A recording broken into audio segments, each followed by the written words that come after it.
ইনশাআল্লাহ জুলাইয়ের শেষ সপ্তাহে অথবা আগস্টের প্রথম সপ্তাহে সচিব কমিটির চূড়ান্ত সুপারিশ মন্ত্রিসভায় উঠবে অনুমোদনের জন্য।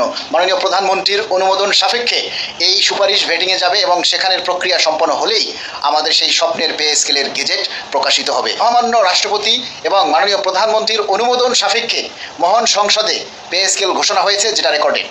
সুতরাং এখানে হতাশ হওয়ার বা অনিশ্চয়তা প্রকাশ করার কোনো কিচ্ছু নেই। গেজেট প্রকাশে বিলম্ব হলেও আমরা 1 জুলাই থেকে বকেয়া সহ পাবো বলে আমরা প্রত্যাশা করি।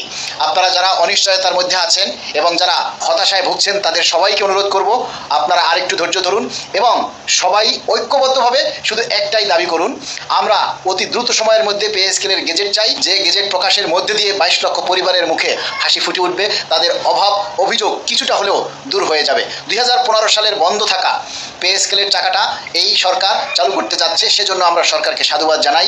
এই 1 জুলাই থেকে পে স্কেল বাস্তবায়ন হলে আমরা পরবর্তী 5 বছর পরে আবার পে স্কেলের জন্য প্রত্যাশা করতে পারবো, দাবি করতে পারবো। কিন্তু এই পে স্কেল শুরু হতে বিলম্বিত হলে আমাদের ওই পে স্কেল পেতেও বিলম্ব হবে এবং প্রতিটি পরিবার দ্রব্যমূল্যের ঊর্ধ্বগতির সাথে নাকানি চুবানি খেতে খেতে তারা আসলে আর পারছে না। প্রতিটি পরিবার আজকে দুঃসহ যন্ত্রণার মধ্যে দিয়ে তারা দিনাতিপাত করছে। মাসের 15 দিনের পরে আর কারো পকেটে টাকা থাকে না।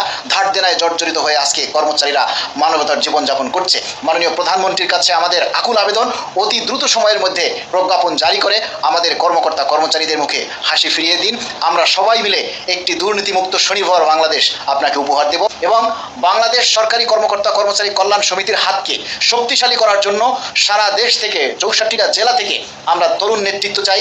কর্মকর্তা কর্মচারী সবাই আমাদের এই কল্যাণ সমিতিতে যুক্ত হতে পারবেন। আপনাদের সবাইকে আমরা আমন্ত্রণ জানাই আগামী 7ই আগস্ট কেন্দ্রীয় কাউন্সিল সম্মেলনে।